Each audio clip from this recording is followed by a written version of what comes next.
ಒಂದು ಬೀಡನ್ನ ಹಾಕ್ಕೊಂಡು ತ್ರಿಬಲ್ ಕ್ರೋಶ ಕಂಬ ಮಾಡಿದ್ದೀನಿ. ಕಂಬ ಆದಮೇಲೆ 3 ಚೈನ್ನ ಹಾಕ್ತಾಯಿದ್ದೀನಿ. 1 2 3 ಮತ್ತು ಸೂಜಿ ಮೇಲೆ 2 ಸಲ ಥ್ರೆಡನ್ನು ಸುತ್ತಕೊಂಡು ಮತ್ತೊಂದು ತ್ರಿಬಲ್ ಕ್ರೋಶ ಕಂಬದ ಕೆಳಗಡೆ, ಈ ಕಂಬದ ಕೆಳಗಡೆ ಹೋಗಿ ಥ್ರೆಡ್ನ ತಂದು ತ್ರಿಬಲ್ ಕ್ರೋಶ ಕಂಬನ ಮಾಡ್ತಾಯಿದ್ದೀನಿ. 2ರಿಂದ 1 2ರಿಂದ 1 2ರಿಂದ 1 ನಂತರ 2 ಚೈನ್ನ ಹಾಕ್ತಾಯಿದ್ದೀನಿ. 2 ಚೈನ್ನ ಹಾಕಿ ಅದೇ ಕಂಬದ್ದು ಒಳಗಡೆ ಹೋಗಿ ಥ್ರೆಡ್ನ ತಂದು ಲಾಕ್ ಮಾಡಬೇಕು. ಮತ್ತು ಅದೇ ಕಂಬಕ್ಕೆ ಸಿಂಗಲ್ ಕ್ರೋಶಗಳನ್ನ ಮಾಡ್ಕೊಳ್ತೀನಿ. ಇಲ್ಲಿ 4 ಸಲ ಸಿಂಗಲ್ ಕ್ರೋಶಗಳು ಇಡಿಸುತ್ತೆ. 1 2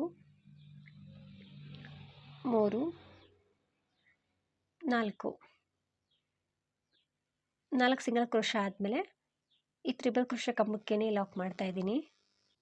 ಲಾಕ್ ಆದಮೇಲೆ ಮತ್ತೆ ನಾನು 3 ಚೈನ್ನ ಹಾಕ್ಕೊಂಡು ತ್ರಿಬಲ್ ಕ್ರೋಶ ಕಂಬನ ಮಾಡಿ ಇದೇ ರೀತಿ ಇನ್ನೂ ಒಂದು ಪೆಟಲ್ಸ್ನ ಮಾಡ್ಕೊಳ್ತೀನಿ.